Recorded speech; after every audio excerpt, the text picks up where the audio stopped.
আমি Rashed Ahmed Khan, university of বোল্টনে main থেকে আমরা অ্যাপ্লাই করেছিলাম। আমি আমার স্পাউস সহকারে, ও হচ্ছে আমার ডিপেন্ডেন্ট, আর আমি হচ্ছে মেইন অ্যাপ্লিকেন্ট। সো আজকে আমরা আমাদের ভিসাটা পেয়েছি। So here it is. আমাদের জার্নিটা আমি একটু ছোট করে শেয়ার করতে চাই। From the very beginning Bangla IELTS introduce করা আমার ওয়াইফ। ও সামহাও জানতে পারে ওভার সোশ্যাল মিডিয়া। সো ও আমাকে বলে বিষয়টা যে এখানে তুমি তোমার আইএলটিএসটা কমপ্লিট করতে পারো। সো আমরা আসার পরে একজন সুহৃদয়বান একজন আপুর সাথে আমাদের পরিচয় হয়। তার নাম হচ্ছে রোজা আপু।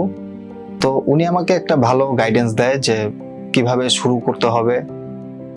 লাইক আমি অ্যাডমিট হই যে ব্যাচে, সেই ব্যাচটা অলরেডি ক্লাস শুরু হয়ে গিয়েছিল। তো আমরা অলরেডি 2টা ক্লাস মিস করে ফেলছি। যে তখন আসলে ইম্পসিবল যে অ্যাডমিশন হওয়াটা ইজি ছিল না, কারণ ক্লাস শুরু হয়ে গেছে, ইম্পর্টেন্ট ক্লাস চলে গেছে। তো সামহাউ রিকোয়েস্ট করার পরে আপু আমাকে এনিহাউ ম্যানেজ করে দেয়। তো আমি ব্যাচটা শুরু করি এবং আমার ক্লাসটাও শুরু করি।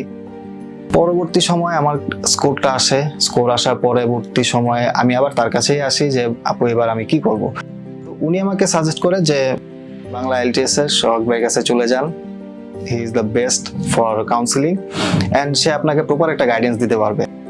সো আমরা দেরি না করে ওই দিনই যাই, আমি আমার ওয়াইফ দুজনে একসাথে। তারপরে বাকি জার্নিটা আলহামদুলিল্লাহ by the grace of almighty Allah আজকে আমাদের ভিসা আমাদের হাতে। একটা বিষয় না বললেই নয়, সেটা হচ্ছে রাশেদ ভাই মোটিভেশন। তার ক্লাসের ভিতরে উনি বারংবার মোটিভেট করতো আমাদেরকে। তো যারা এই জিনিসটা নেয়া পিক করার ব্যাপার তারা পিক করবে, আর যারা জাস্ট খামখেয়ালি পানা করবে তারা মিস করবে।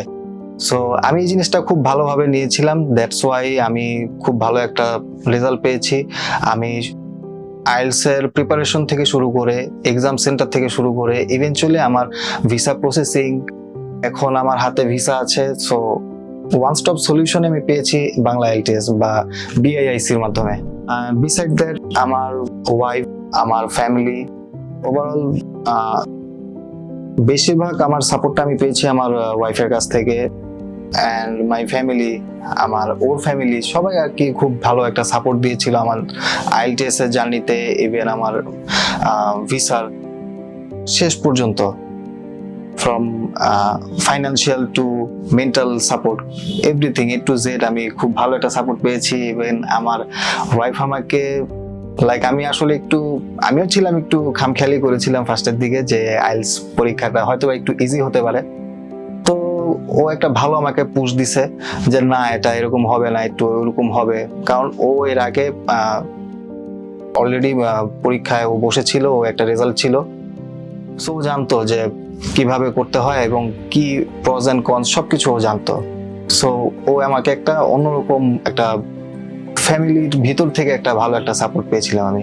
মেইন অ্যাপ্লিকেন্ট আমি হলেও অ্যাকচুয়ালি আমি ডিপেন্ডেন্ট ছিলাম আমার ডিপেন্ডেন্টের উপরে, কারণ ও শুরু থেকে শেষ পর্যন্ত ও আমাকে সাপোর্ট করে গেছে এবং জার্নিটা আমার কাছে খুব মনে হয়েছে বাটার স্মুথ। ইউকেতে মাস্টার্স প্রোগ্রামে অ্যাকচুয়ালি অনেকের ধারণা যে স্পাউস ভিসা হয় না বা রিফিউজ হয় বা রিজেকশন চলে আসে, কিন্তু কিছু কোর্স আছে যেগুলোতে আপনার ইজিলি আপনি স্পাউস সহকারে অথবা আপনার ডিপেন্ডেন্ট সহকারে আপনি ফ্লাই করতে পারবেন। লাইক আমি যে প্রোগ্রামটাতে ভিসা পেয়েছি সেটা হচ্ছে এমরেস প্রোগ্রাম। সো আমার প্রোগ্রামের নাম হচ্ছে Islamic economic and finance, university of বোল্টনে। তো you can try for it. আমি যদি আমার পার্ট থেকে বলি, সেক্ষেত্রে আমি বলবো যে বাংলা আইএলটিএস আমাদের প্রপারলি ফুল সাপোর্ট দিছে একদম আইএলটিএস এর শুরু থেকে শেষ পর্যন্ত। ইভেনচুয়ালি মাঝে মাঝে এরকম হয়েছে কোনো দেশে আমরা চেষ্টা করে পারতেছিলাম না যে কোথায় হবে।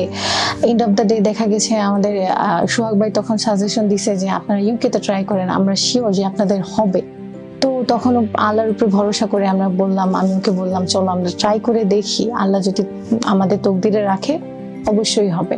তারপর যেরকম আমরা শুরু করলাম জার্নিটা, আস্তে আস্তে খুব স্মুথলি সব হয়েছে। আমাদের খুব অল্প টাইমে আমরা বলতে পারি যে আমাদের ভিসাটা সাকসেস হয়েছে।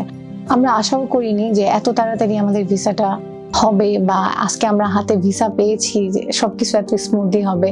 তো সবকিছুর জন্য আমি বাংলা আইএলটিএস এবং আল্লাহকে অনেক শুকরিয়া আদায় করব যে এত সহজেই আমরা আমাদের সফলতা পেয়েছি।